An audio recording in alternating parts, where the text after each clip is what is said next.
আসসালামু আলাইকুম। আমার প্রিয় শিক্ষার্থী, আশা করি সকলেই ভালো আছো। তোমাদের সাথে অনেকদিন পরেই কথা বলতেছি।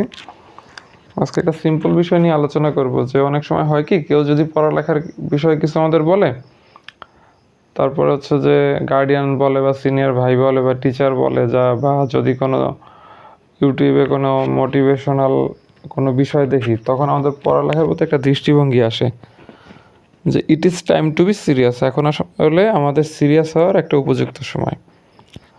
তো আমরা এরকম তারপরে একটা ইফোর্ট নেই বা একটা সিরিয়াস স্টেপ নেই যে আমরা আজকে খুব পড়বো, খুবই পড়াশোনা করবো, এরকম একটা মেন্টালিটি নিয়ে আমরা সন্ধ্যার পর হয়তো বসলাম পড়ার টেবিলে। বসার পর চিন্তা করি যে আজকে শুধু পড়বো এবং রিভিশন দেবো। ইভেন এই ফ্যাক্টরটা আমাদের পরীক্ষার আগের রাত্রেও হয়। তো সবই ঠিক আছে। আর মাঝে মাঝে স্বপ্ন দেখি যে সবাই যখন ঘুমাবে আমি এরকম লাইট জ্বালে একলা একলা পড়বো, আমাকে ভালো রেজাল্ট করে দেখাইতে হবে। তারপরে কিছু কিছু জায়গায় হচ্ছে কি এরকম লেখা রাখি, work hard, stay focused, make it happen. মানে খুব কঠোর পরিশ্রম করব এবং সব কিছুতে সবসময় মনোযোগ দেব, এটা বারবার করব।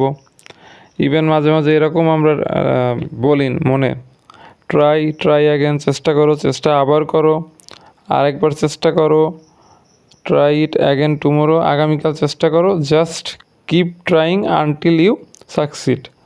যতক্ষণ না তুমি হচ্ছে গিয়ে সফল হচ্ছে ততক্ষণ তুমি চেষ্টা করো। এই ল্যাঙ্গুয়েজগুলি আমরা সবসময় ইউজ করি, অনেকে টেবিলে সাজায় রাখে, পড়ার আগে এগুলি করে, করার পরে ফলাফলটা হয় হচ্ছে চেষ্টার ধরন অনেকটা এরকম। তো আসলে এটা কেন হয়? এটা হচ্ছে যে মেন রিজনটাই হচ্ছে স্মার্টফোন। তো মোটামুটি দেখবা যে যারা আসলে সিরিয়াস স্টুডেন্ট, ভালো স্টুডেন্ট, তারা সব কিছু করলে ওই স্মার্টফোন থেকে দূরে রেখে নিজের স্মার্ট বানায়। আর আমরা হচ্ছে স্মার্টফোনের কাছে নিয়ে পড়ালেখার ক্ষেত্রে আনস্মার্ট হয়ে যেতেছি। তো আমার রিকোয়েস্ট হচ্ছে তোমরা অ্যাটলিস্ট চেষ্টা যদি করো আগের স্টেপগুলি করো, কিন্তু এই লোকের মতো চেষ্টা করো না।